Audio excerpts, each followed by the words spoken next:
And how much less sociable is false speaking than silence?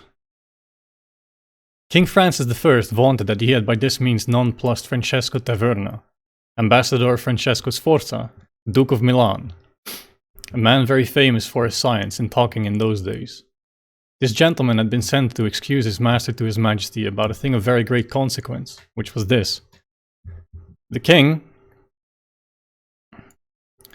still to maintain some intelligence with Italy, out of which he had lately been driven, and particularly with the Duchy of Milan, had thought it convenient. Who had thought it convenient? The king had thought it convenient to have a gentleman on his behalf to be with that duke. This one. An ambassador in effect, with an outward appearance a private person who pretended to reside there upon his own particular affairs. For the duke, much more depending upon the emperor, especially at a time when he was in a treaty of marriage with his niece, daughter to the king of Denmark, who is now dowager of Lorraine, could not manifest any practice and conference with us without his great interest.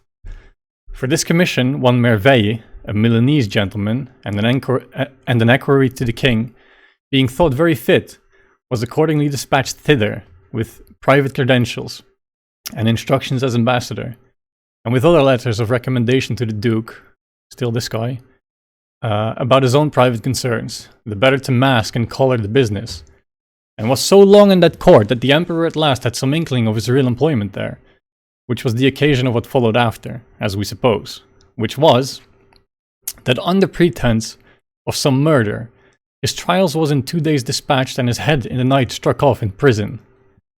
Messire Francesco, I think this one? Because that's the ambassador, right?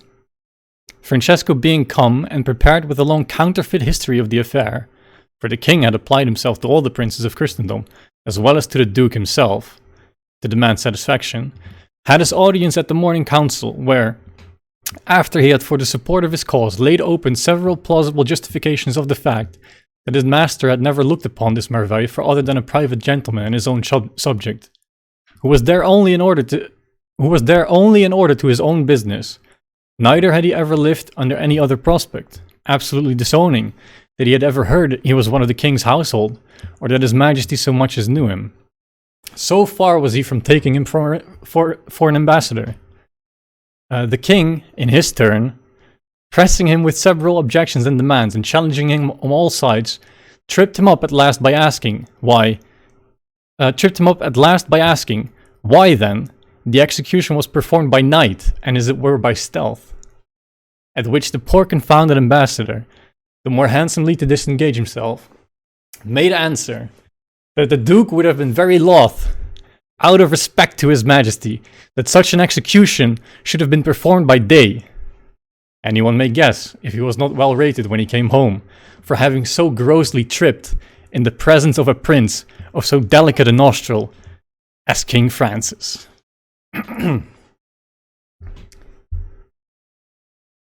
Pope Julius II having sent an ambassador to the King of England to animate him against King Francis, the ambassador having had his audience, and the king, before he would give an answer, insisting upon the difficulties he should find in setting on foot so great a preparation as would be necessary to attack so potent a king, and urging some reasons to that effect, the ambassador very unseasonably replied that he had also himself considered the same difficulties, and he had represented them to the Pope.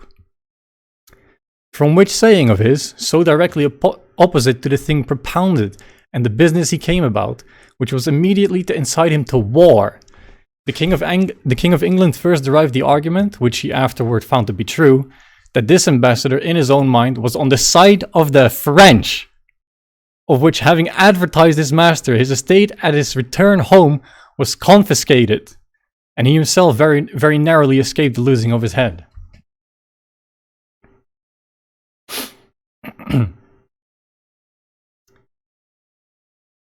So we see in the gift of eloquence, wherein some have such a facility and promptness, and that which we call a present wit, so to say, and that which we call a present wit so easy, the present wit. They are ever ready upon all occasions, and never to be surprised. While others, more heavy and slow, never venture to utter anything but what they have long premeditated, and taken great care and pains to fit and prepare. So the gift of eloquence, or in some of such a facility and promptness, and that which we call the present wit so easy, that they are ever ready upon all occasions, and never to be surprised, and others more heavy and slow, never venture to utter anything but what they have long premeditated, and taken great care and pains to fit and prepare. Now, as we teach young ladies those sports and exercises which are most proper to set out the grace and beauty of those parts wherein their chiefest ornament and perfection lie, so it should be in these two advantages of eloquence, to which the liars and preachers of our age seem principally to pretend. If I were worthy to advise, the slow speaker, methinks, should be more proper for the pulpit, and the other for the bar.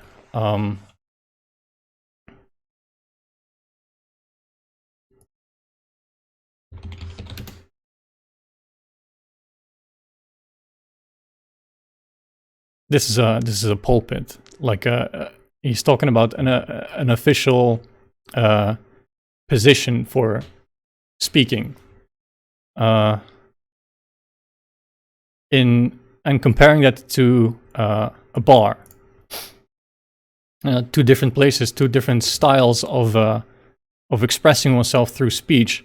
Although in both, rhetoric and charisma are applicable. If I were to advise the slow speaker should be more proper for the pulpit, and the other for the bar.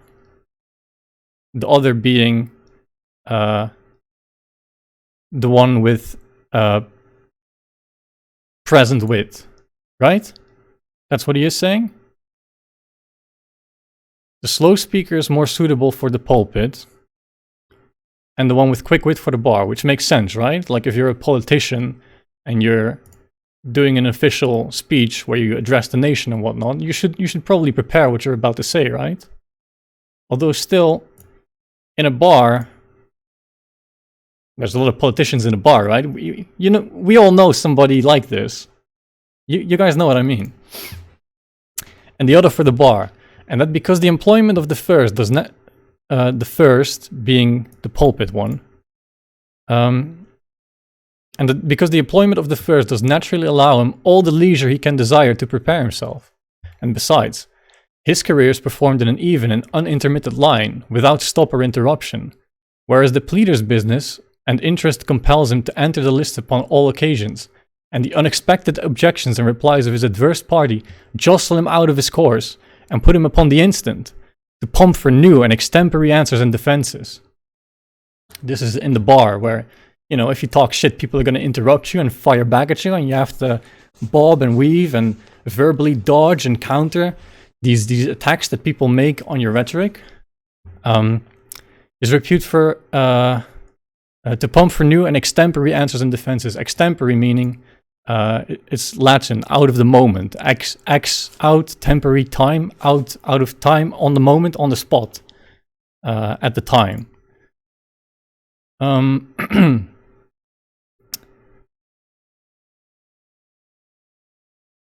Right? Yes, to pump for new extempore answers and defenses. Yet, at the interview betwixt Pope Clement and King Francis at Marseilles, it happened quite contrary, that Monsieur Paillet, a man bred up all of his life at the bar, and in the highest repute for eloquence, having the charge of making the harangue, I think this is French. It means like a speech, I think. Harangue? Harangue. Yeah, it is French. Discourse. This means speech, right? It's a speech. It's enough to understand what he's trying to say. So talking about this Monsieur Paillet, who got his skills in the bar highest repute for eloquence, so very good at speaking. And his job was to make the speech to the Pope committed to him. The job of making the speech to the Pope was committed to him being Paillet. And having so long meditated on it beforehand, as, so they said, to have brought it ready-made along with him from Paris, the very day it was to have been pronounced. The Pope, hang on, let me read it again. Committed to him, and having so long meditated on it beforehand, as, so they said, to have brought it ready-made along with him from Paris, the very day it was to have been pronounced, the Pope, fearing something might be said that might give offense to other princes' ambassadors who were there, attending on him, sent to acquaint the king with the argument which he conceived most suiting to the time and place. But, by chance, quite another thing to that Monsieur Paillet had taken so much pains about, so that the fine speech that he had prepared was of no use, and he was upon the instant to contrive another, which, finding himself unable to do so, because he got his skills in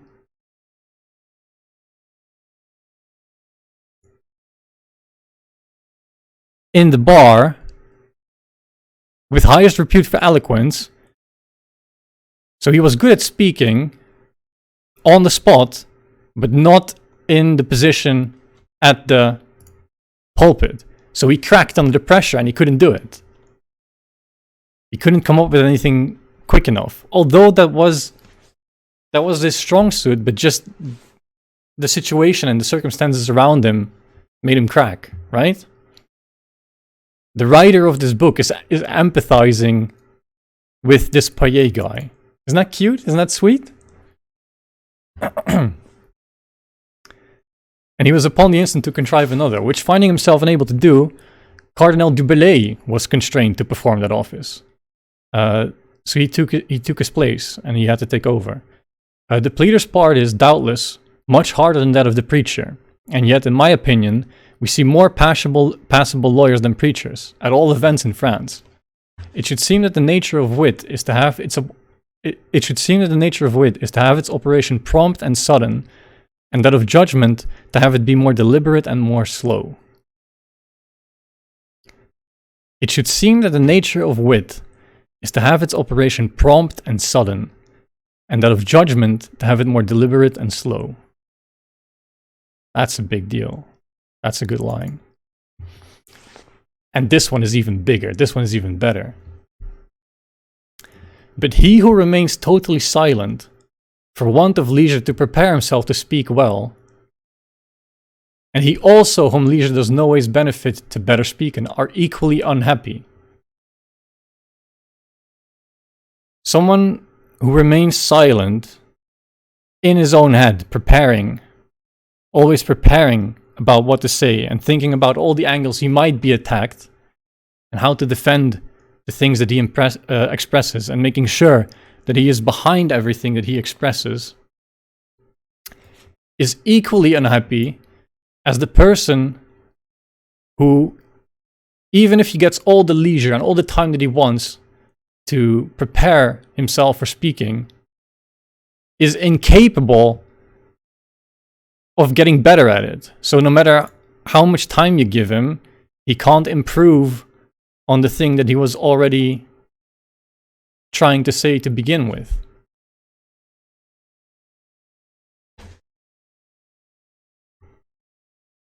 Real and true. Real and true. I think I'm more of these. I suffer from this a lot. So now I'm making a video, and then I'm out of my own head, right? And this is why I'm making the video, because now people can make comments to this video, and let him explain why that is so good. 'Tis said of Severus Cassius. Remember this name, Severus Cassius. Did I have that? Severus Cassius.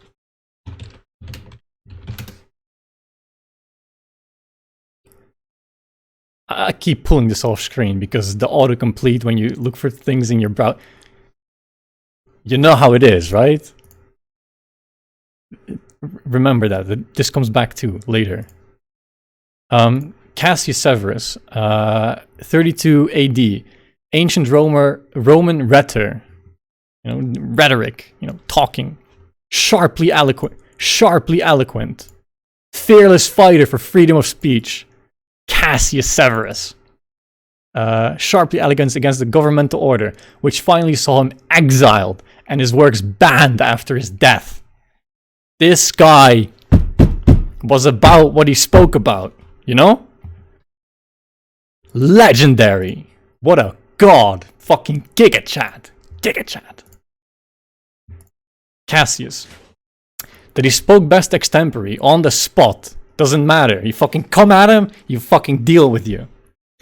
That he stood more obliged to fortune than to his own diligence. That it was an advantage to him to be interrupted in speaking. It was an advantage to him to be interrupted in speaking. And that his adversaries were afraid to nettle him, lest his anger should redouble his eloquence. I know, experimentally, the disposition of nature so impatient of tedious and elaborate premeditation, that if it do not go frankly and gaily to work, gaily means like happily and cheerfully and easily, it can perform nothing to purpose.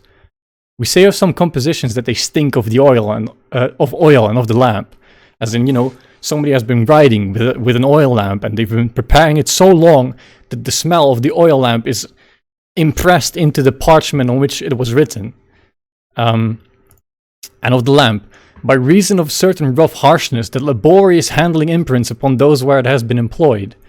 But besides this, the solicitude of doing well, the perceived pressure of when you want to do well, the solicitude of doing well, and a certain striving and contending of a mind too far strained and overbent its undertaking, and a certain striving and contending of a mind too far strained and overbent upon its undertaking. Like, this is why I read the first part. This whole thing with so many references and names and everything fits though, everything is correct. But it is so, where was I? It is so far strained and overbent upon its undertaking, it breaks and hinders itself like water, that by the force of its own pressing violence and abundance cannot find a ready issue through the neck of a bottle or a narrow sluice. What he means is, if you have a head and you have stuff inside of your head that you want to say, there's a bunch of stuff that you want to say in your head, and you have a mouth through which it has to exit, but the size of what you want to say is larger than the size of the mouth. So if it has to go through here, it has to be compressed. And this compression, like water, you see, it's like a bottle with a narrow neck, right?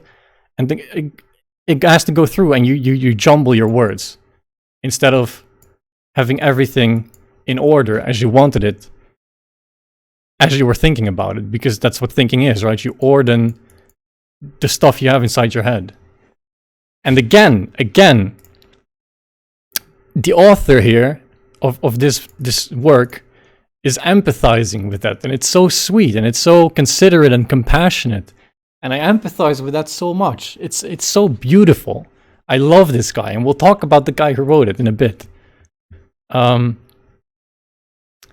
Breaks and hinders itself like water, that by force of its own pressing violence and abundance cannot find a ready issue through the neck of a bottle or a narrow sluice. Even though the bottle is open, there's a ready issue. It's open, but you can't get it the fuck out. You can't. Ugh! Everybody knows this. Everybody recognizes this. Everybody empathizes with this. In this condition of it's a condition of nature. Everybody recognizes this. In this condition of nature, of which I am now speaking, there is this also, that it would not be disordered and stimulated with such passions as the fury of Cassius. Dude, imagine if you were alive and you could listen to this guy, man. Holy, this guy must have had fucking bars, dude. He must have been a god. Oh my god, the fury of Cassius. For such emotion would be too violent and rude. It would not be jostled, but solicited. Again, this guy It was an advantage to him to be interrupted in speaking. So it wouldn't bother him. He would not be jostled. His jimmies would not be rustled. He would welcome it. It would be roused It would be roused and heated by unexpected, sudden, and accidental occasions. If it be left to itself, it flags and languages. Agitation only gives it grace and vigor. Oh, and then this part. This part. Listen. Again, hold it in mind, this context of an advantage to be interrupted, and to have people like in a bar that interact with the way you are speaking, but there's also the way you are thinking, and they can improve the way you think, right? If you share things, other people will give their perspective on it, and it improves the way you think, which is why I'm making the video, and you can leave a comment. But then this part is so good. This is the author talking about himself again. You see this as a pattern. He goes on these long-winded things, and then at the end, he gives his own view on it and how it relates to himself, and it's really good. I am always worst in my own possession, and when wholly at my own disposition. Accident has more title to anything that comes from me than I. Occasion, company, and even the very rising and falling of my own voice extract more from my fancy than I can find when I sound and employ it by myself. By which means the things I say are better than those I write, if either were to be preferred, where neither is worth anything.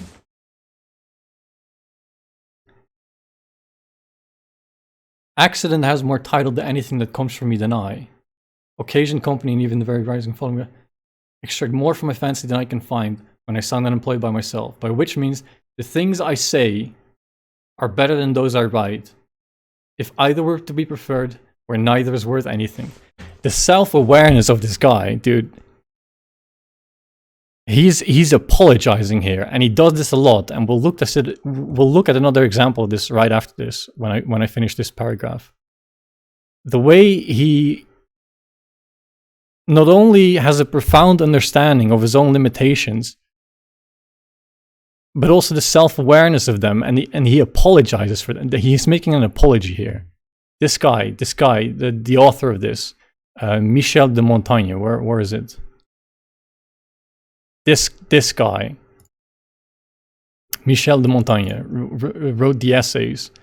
What we're reading here are... how do I do this? I don't want to lose where I was. Severus, okay. Essays of Michel de Montaigne, right? And essay means... where do I have it? Essay is French. Essayer, from the verb essayer. Essayer means to attempt, to try. This guy's book, the essays, they're called trying. He wrote a book, and he named the book, I'm trying, please. Please accept my humble apology for not being good enough.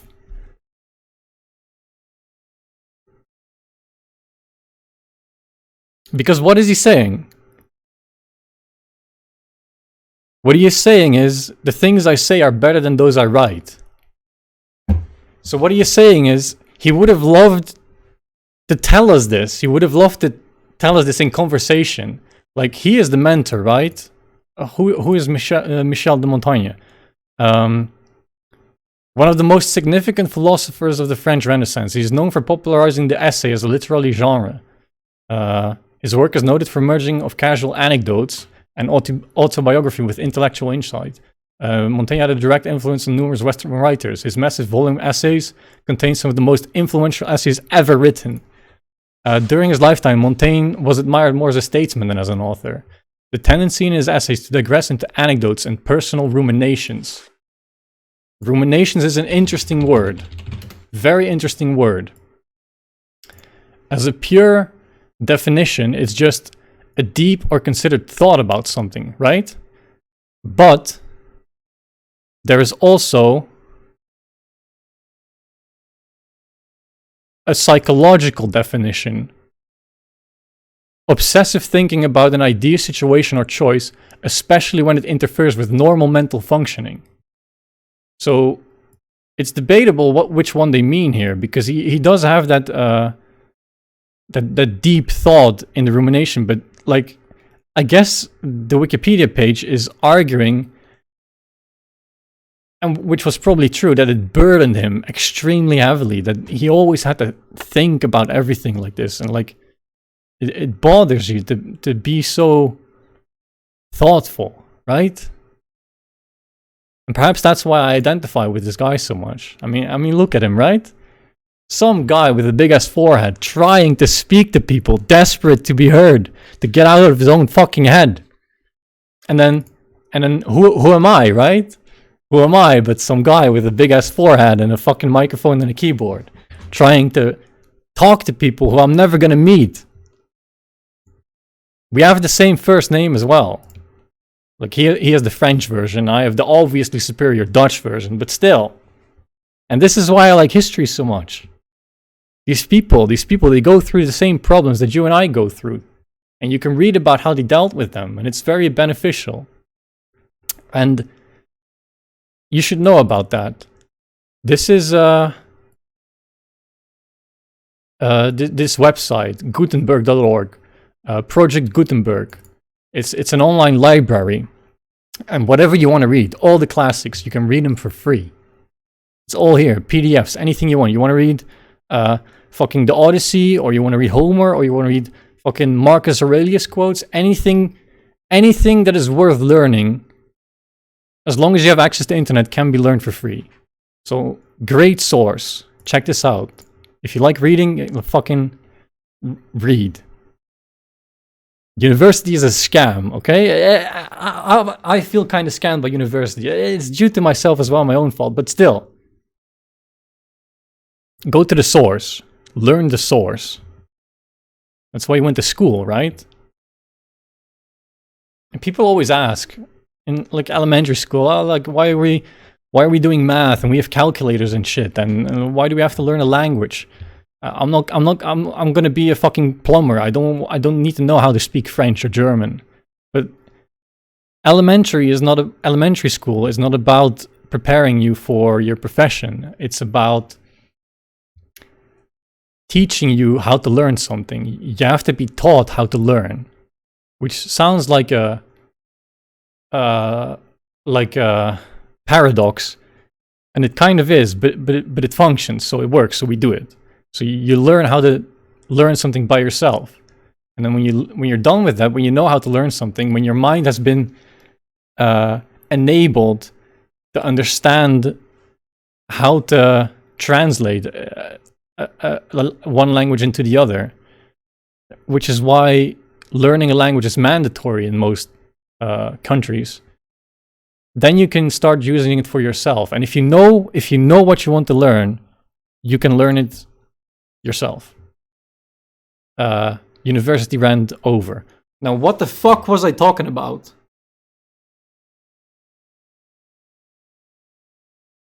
Right, this guy was apologizing.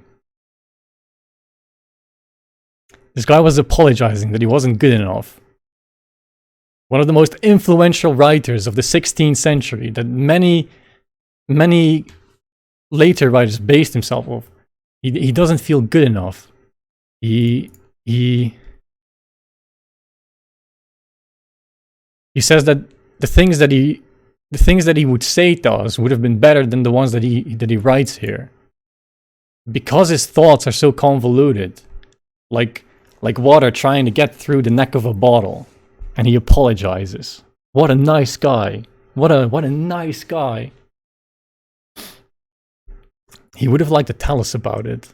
And not only because he is the mentor, right? He writes the essays for us to learn. But he says here, not only would the conversation between us and him teach us, we would teach him as well, because we would be able to interject And it would be an advantage to him to be interrupted in speaking, because it would have become more interesting. Like, when you're talking to yourself, you don't know whether it would be interesting to other people. If you talk to other people, they can tell you what they are interested in and what not, and it guides the conversation, right? And it hurts him so much that he wasn't able to do that for us. And all he can give us is his writing.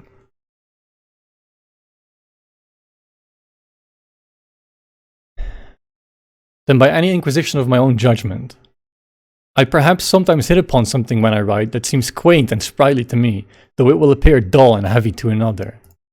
And like, if we go back to this first paragraph I read, you know what he means now, right?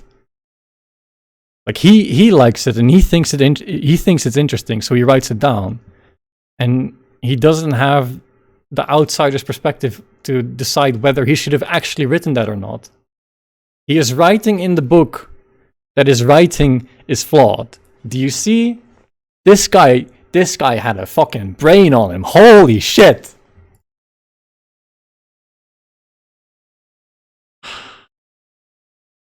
Remind me to talk about this. Things that seem quaint and sprightly to him. Hang on, let me make a fucking note somewhere. That should make me remember. But there was another thing that I was supposed to talk about too. It'll probably come to me. He says this. He says, listen. But when I come to speak, heavy to another. But let us leave these fine compliments. Everyone talks thus of himself according to his talent. And then this fucking part, dude. This part right here. But when I come to speak, I am already so lost that I know not what I was about to say. And in such cases, a stranger often finds it out before me.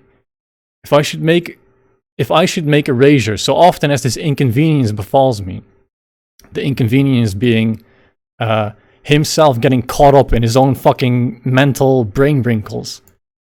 If he should just erase all of those, I should make clean work. I should scrap the whole fucking thing. There's no point to writing then, because he can't write unless he... But there is solace to be found, because at some other time, occasion will at some other time lay it as visible to me as the light and make me wonder what I should stick at. So it'll just come up again, right? If it's interesting to him and he loses his train of thought, it'll just come up again later and visible to me as the light, and it doesn't matter. But make me wonder what I should stick at, because he still wouldn't be able to see if it was interesting or not for other people.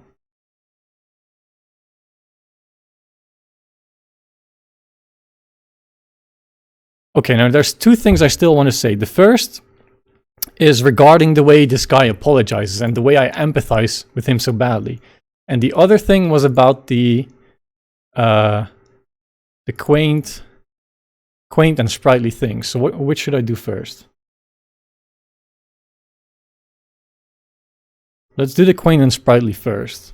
I think it was in Of Liars. Yes. Oh, but this is so interesting too. Do I just read this as well? This is so good as well. Oh my god, this is so good as well. I'm gonna read the whole fucking thing. I don't care. It's my video. I don't care. I'm gonna read the whole fucking thing. There is not a man living whom it would so little become to speak from memory as myself, for I have scarcely any at all, and do not think that the world has another so marvelously treacherous as mine. My other faculties mean like physical or mental powers. If you are in possession of your faculties, then you are mentally sound and physically sound. And if you're not in possession of your faculties, you're doing bad, and your physical or mental state is worrisome. My other faculties, so all of his faculties besides his memory, are all sufficiently ordinary and mean. Mean being not like mean, like offensive, but like average. Not average, mean, but whatever. But in this, I think myself very rare and singular, and deserving to be thought famous.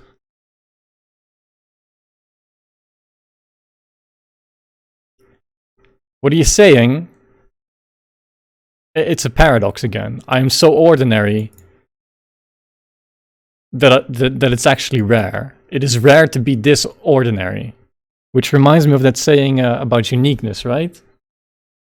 The paradox of every individual is unique, just like every other individual. So uniqueness is not unique. I like this kind of. I like this. I think this is interesting as fuck, dude. I love this. And deserving to be thought famous. But remember this, because this seems egotistical, right? To say this about yourself. And this is known about Montaigne.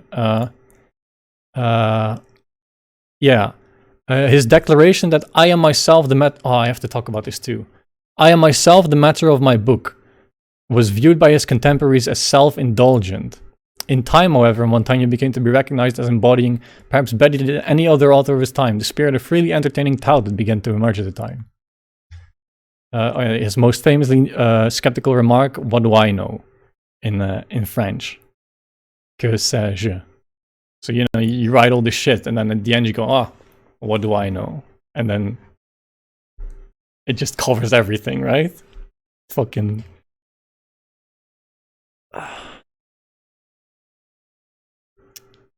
But yeah, so it seems egotistical to be saying stuff like this. But remember this, because my last excursion that I'm gonna make will be talking about that as well. How he is not egotistical. He's very good at describing how that works. We'll look at that later. Besides the natural inconvenience I suffer by it, talking about the bad memory he has. For certain, the necessary use of memory considered, Plato had reason when he called it a great and powerful goddess, memory. In my country, when they would say a man has no sense, they say such a one has no memory. So I think he is saying that when you call somebody crazy in French, the expression you use to say that has something to do with lack of memory. Like, if you call somebody... yeah, no, that doesn't work. Never mind. I think it's just like a saying in French. I'm not sure about this. Somebody in the comments might interject and improve on my eloquence and rhetoric. Cassius. God, I wish I could have listened to that guy. When they say a man has no sense, they say one has no memory. And when I complain of the defect of mind, they do not believe me and reprove me, as though I accused myself for a fool. Not discerning the difference betwixt memory and understanding, which is to make matters still worse for me. He doesn't mind them saying, them being his friends. He doesn't mind them saying that that his memory is bad. He minds it a lot when they say he doesn't understand things. And again, I profoundly empathize with that. I have this too. I get frustrated when I don't understand things. I want to understand things, and when I don't understand things, sometimes I get in arguments with people, and them being upset makes them not want to spend the time and effort to explain exactly why they are upset with me, right? And then me trying to get them to explain it to me because I genuinely don't understand it. And that's exactly what he is talking about here, right? The difference between understanding and other mental capacities like memory. He'll talk about this more later. This guy expresses the way I feel so accurately and so eloquently, and it takes a lot of effort to get to these parts, but it's so worth it. I really heavily implore people to give this a shot. Like, go here, I'll put this in the description, go here and fucking read the way this guy talks.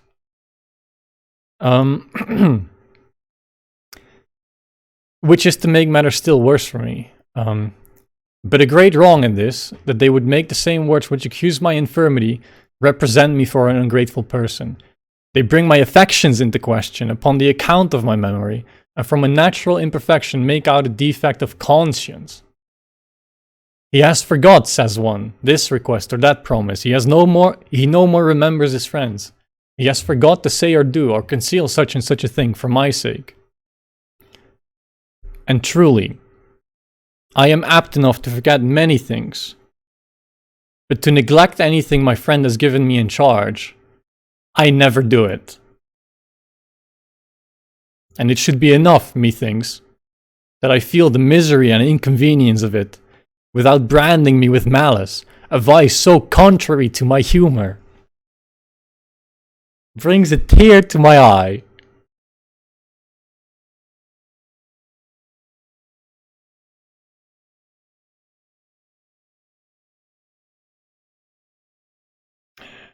Hang on, is this good too? Do I read this? Everything this guy's right. Okay, not everything. There's a lot of right, I still have to talk about that. The quaint and sprightly things that he interjects himself. Oh, that's here. Is it? Yes, that's here. This is okay, I'll read it then. However, I derive these comforts from my infirmity. First, that it is an evil from which principally I have found reason to correct the worse, that would easily enough have grown upon me, namely, ambition. The defect being intolerable in those who take upon them public affairs, that, like examples in the progress of nature demonstrate thus, she has fortified me in my other faculties proportionably as she has left me unfurnished in this. I should otherwise have been apt implicitly to have reposed my mind and judgment, excuse me, I just ate, upon the bare report of other man. Where does the good part start? Hang on. This is not what I was thinking of.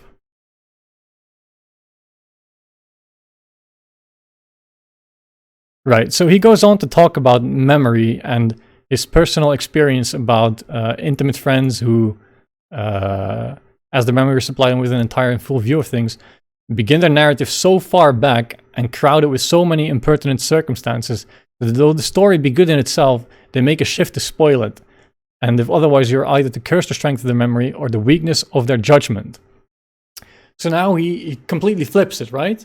Because now he is saying a good memory is actually a deficit because it overcrowds what you want to say, and you fumble it up and you become uninteresting and long-winded and shut the fuck up, you're not interesting. I say while making a video that's how long now? I don't even know how long I've been going. And again, that's the self-awareness again. Recognizing self-awareness is such a strange concept to do in your own head.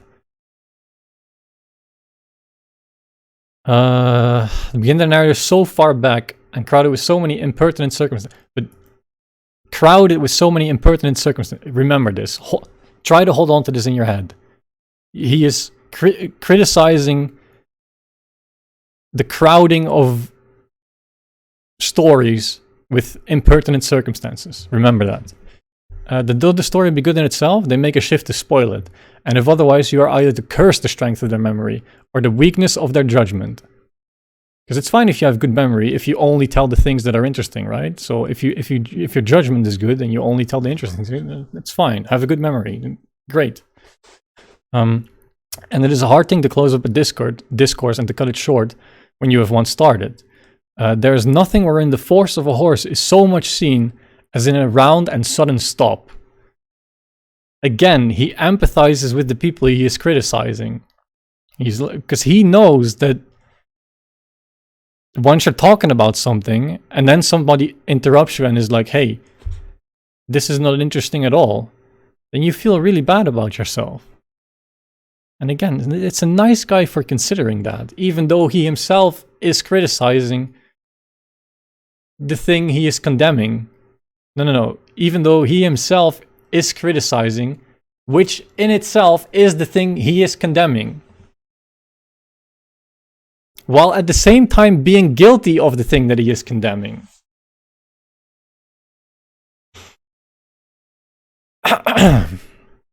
around and sudden stop. I see even those who are pertinent enough who would, but cannot stop short in their career. So people who are telling a story and the person who's telling the story realizes that he should shut the fuck up, but still, because now he has already started it, he feels this obligation to finish it. For whilst they are seeking out a handsome period to conclude with, they go on at random, straggling about upon impertinent trivialities, as men staggering upon weak legs. So I'm not gonna keep this video going too much longer, okay? I'm not gonna be a man staggering upon weak legs. I won't do it. We're almost there. But above all, old men who retain the memory of things past and forget how often they have told them are dangerous company. And I have known stories from the mouth of a man of very great quality, otherwise very pleasant in themselves, become very wearisome by being repeated 100 times over and over again to the same people. So now I asked you to remember this, right? The impertinent circumstances that should not be put into stories, right? Where he's talking about the trivialities, the straggling about impertinent trivialities. Like, shut the fuck up already. Like, this doesn't interest me. I don't care about this. You should. If you left this out, the story would have been better. And then, literally the next sentence, he goes, secondly, that by this means, I, the less remember the injuries I have received, insomuch that, as the ancient said, I should have a register of injuries or a prompter as Darius, who, that he might not forget the offense he had received from those of He is talking about Darius, who was insulted by the people of Athens, and so to remember that, because still, it's about this memory, that's the way his mind connects one subject to another. This is the memory link, which gives him the reason that he should put this here. So oft as he sat down to dinner, ordered one of his pages 3 times to repeat in his ear, "Sir, remember the Athenians." Which is an interesting anecdote, right? Because it's like, he talks about a remedy for his own bad memory. And it is a bit absurd to think about, like you have to put yourself in the mind of the king who has so many things on his mind that he is at risk of remembering an insult by another state, right? So the point is, he goes on at length about, please don't put trivial stuff in your stories. And then the sentence after that, he puts in a trivial anecdote like that. Do you guys understand what this guy is like now?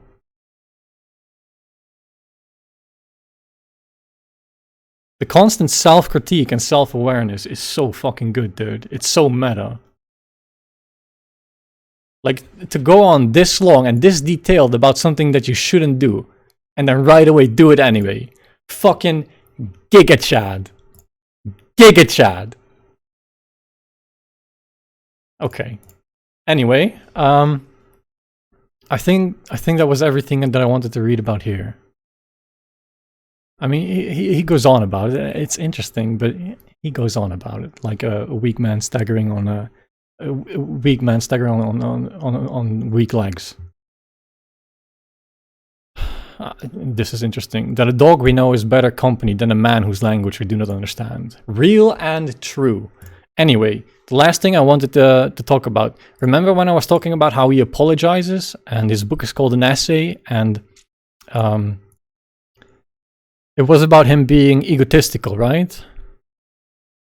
Because he was talking himself up. Where was that? Where did he do that? Where did he do that? Where was I? Right. Talking about how he is so ordinary that he should be famous, right? The egotistical, self-indulgent, as Wikipedia calls him. Self-indulgent. And this quote, this is important too, but I've already kind of explained it, right? How his mind is the coherency of his works. Like if you read a regular book, if you read a novel, if you play a video game, if you if you watch a movie, there is, actually this is mirrored, right? Yeah. There's beginning, middle, and end. First act, second act, third act. And it goes through that chronologically, and then it makes sense. But in many novels and movies and video games, you start jumping back and forth between those to make it more interesting. But a lot of people get annoyed by this because it makes it convoluted and more complex, and it's difficult to understand what exactly is going on, right? Now, the way Montaigne does it is chronologically goes out the window completely. He doesn't give a fuck about chronology. Coherency is mostly out of the window. The only coherency left in his works is himself. Because the way the things in the book are presented to you and the way he feeds them to us, the only coherency between the subjects is the way his mind associates things, right? We just saw this, where talking about the memory, and then, right? We just saw that. I just talked about this. Right. So talking about self-indulgent and egotistical. I'm gonna let him redeem himself. Read here. In the preface of the book, there's a. Fuck. I'm gonna read the preface too. It's a small part. Okay, so the book starts with preface, and then a bunch of letters that Montaigne wrote in his life. And we're gonna look at the last of the letters, but first we're gonna look at the preface. So the preface is written by one Kensington in November 1877. Now remember, Montaigne lived in the 16th century, so this is almost 300 years after he wrote it. A bunch of people translated it to different languages, and there was a bunch of versions.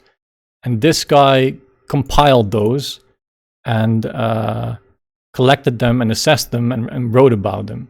So he knows Montaigne quite well. And so he writes the preface and he introduces Montaigne to us. So we get an idea of what sort of a person this man is. And it gives him a sense of credibility and like why should we read this? But yeah, the part I want to read about that is, so he writes about Montaigne, the author of this work. He writes, of all egotists, Montaigne, if not the greatest, was the most fascinating because perhaps he was the least affected and most truthful. What he did and what he had professed to do was to dissect his mind and show us as best he could how it was made and what relation it bore to external objects. He investigated his mental structure as a schoolboy pulls his watch to pieces to examine the mechanism of the works, and the result, accompanied by illustrations abounding with originality and force, like the Cassius one, he delivered to his fellow men in a book. So that's what this guy thinks Montaigne was trying to do, right? And that is why I appreciate the balls of this guy.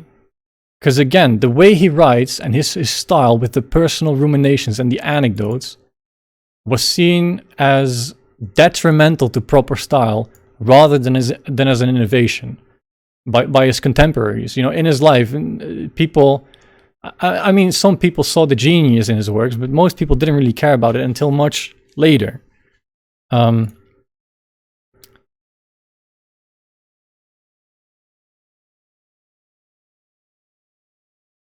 on, I need to... Where was I going? It'll come to me. The light will shine upon it. Just give me a second. Right. I appreciate that he does it that way because he knows he got the critique and he did it anyway, right? Again, this guy's a fucking giga chad. Because the only way he could have gotten this book out is in the exact way that he did it. No other way. And like, again, he would have liked to talk to us, but he can't. He had to write it. And so it has to come out in the way that he wrote it. And he knows it's flawed, and he's self-aware. He's so self-aware. He knows it's flawed, and he did it anyway. He assessed his own limitations, stated clearly that he was flawed and limited, and then did it anyway. That's what I appreciate. That's what I want. That's what I want. GigaChat, BZ. So now, we will let him defend himself on that attack by his contemporaries who call him self-indulgent, right? So what does he say about that? We go to the last of the letters in the introduction, where he writes to the governor of Guyenne, and I'll spare you. I'll spare you some stuff. We come to this paragraph, which is omitted by Cotton. Now, Cotton was one of the translators, and this version that we're reading right here is a version based on an earlier translation, and there were multiple translations, and they were based on each other, and one of them was written by Cotton, and he leaves this out. Now, fuck Cotton. Why would you leave this out? This is one of the most important parts of the book, because it also has the famous quote in it, which is quoted here on Wikipedia. I am myself the matter of my book. Why would you leave that out? Cotton, get your fucking act together, man. Fix your shit. Anyway, so here he writes, Montaigne himself, who is writing to the governor. So he is talking about himself here. The reader is the governor, and he is talking. So he writes, Reader, thou hast here an honest book. It does at the outset forewarn thee that, in contriving the same, I have proposed to myself no other than a domestic and private end. I have had no consideration at all, either to thy service or to my glory. My powers are not capable of any such design. I have dedicated it to the particular commodity of my kinsfolk and friends. His inner circle, his kinsfolk and friends. Who would you consider to be your kinsfolk and friends? Because I think that I consider you to be within the inner circle of my kinsfolk and friends. I mean, kinsfolk is supposed to be like family, right? Like direct relations and ties. But friends also. Anyway, his inner circle. So that, having lost me, which they must do shortly, as he was writing this letter, he was dying, they may therein recover some traits of my conditions and humors, and by that means preserve more whole and more lifelike the knowledge they had of me. Had my intention been to seek the world's favor, I should surely have adorned myself with borrowed beauties. Had my intention been to seek the world's favor, I should surely have adorned myself with borrowed beauties. If his goal was not true, okay, I can't believe I'm doing this. Do you guys, the people who watch me stream Gwent, Redanian Knight Elect. Right, do you guys remember the lore line of the Redanian Knight Elect? The guy who was the guy who is my profile picture on Twitch. This one. This is me on Discord as well. I've shown that, right? And it's a long story why that is, and it's very profound and personal, and I would like to talk about that sometime, but I don't know if I can. Because it's really this. And I've tried before to get that out, and it always comes out as this instead of this. And I'm sorry about that. I'm sorry about that in the same way that this guy is sorry. Because I abandon a duty to the people who used to watch me. I'm really sorry. I'm really sorry I abandoned people who cared about me. Anyway.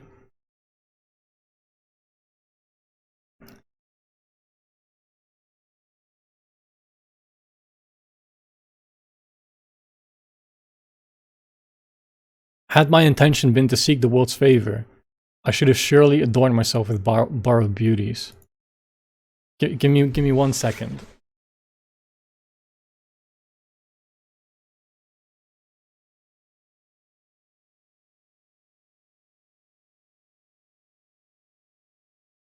Yeah. So that part, to seek the world's favor. Because this is exactly why I chose the Redanian Idolect to be my my profile picture. To seek the world's favor, and not to thy service or to my own glory. And then you look at the Redanian Idolect, and the card text on the Redanian Idolect, in the game, it had a lore line, right? Every card has a lore line. It's this one. Not wealth or fame, but intentions true. That's what makes a hero of you.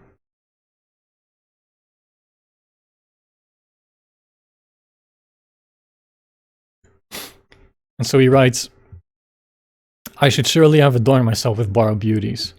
If that was what I was trying to do, if my goal was wealth or fame, and it wasn't about my intentions that were true, I would have adorned myself with borrowed beauties. I would have made myself look better. I would have used my own self-awareness and judgment to improve upon the way I propose myself to the world.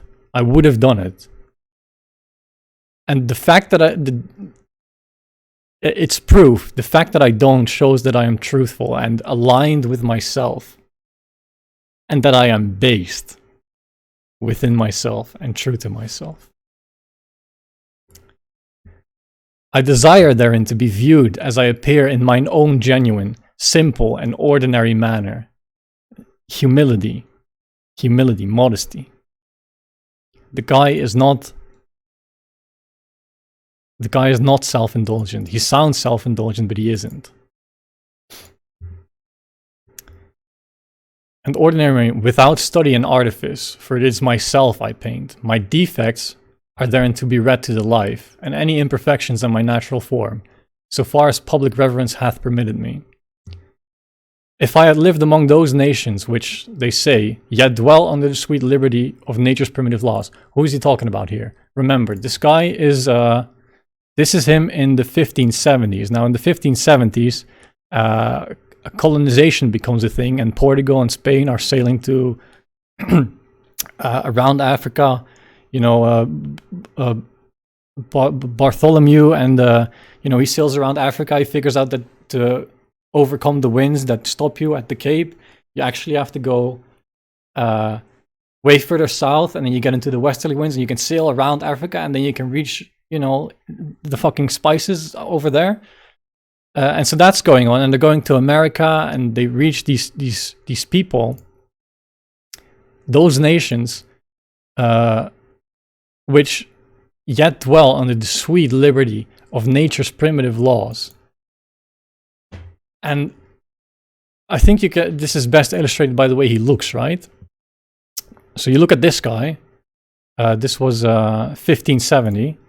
And then you look at the guy who made my country. I live in the Netherlands, and more or less the guy who created my country, William of Orange, which is why soccer or football supporters in the Netherlands always are dressed in orange. It's this guy. Here we see him in 1580, so 10 years later than this guy. And now you see that they both, this guy lived in France, and this guy in the Netherlands, but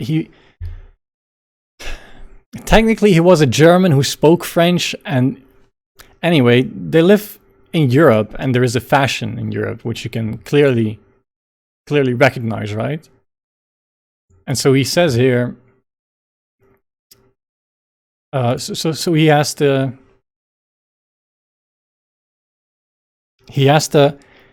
this is not naked and truthful, as he says, right? What did he say about, oh, I didn't read it yet. Are you sure that I would most willingly have painted myself quite fully and naked? And the contrast between the nakedness in which he wishes to represent himself and the way he is actually representing himself, which is in this form of fashion, which he has to conform to. He looks up to those nations that still dwell under the sweet liberty of nature's primitive laws. Oh, what a guy! I assure thee, please believe me, I am trying, please. I would most willingly have painted myself quite fully and quite naked. Thus, reader, myself am the matter of my book. There is no reason thou shouldst employ thy leisure about so frivolous and vain a subject. Therefore, farewell.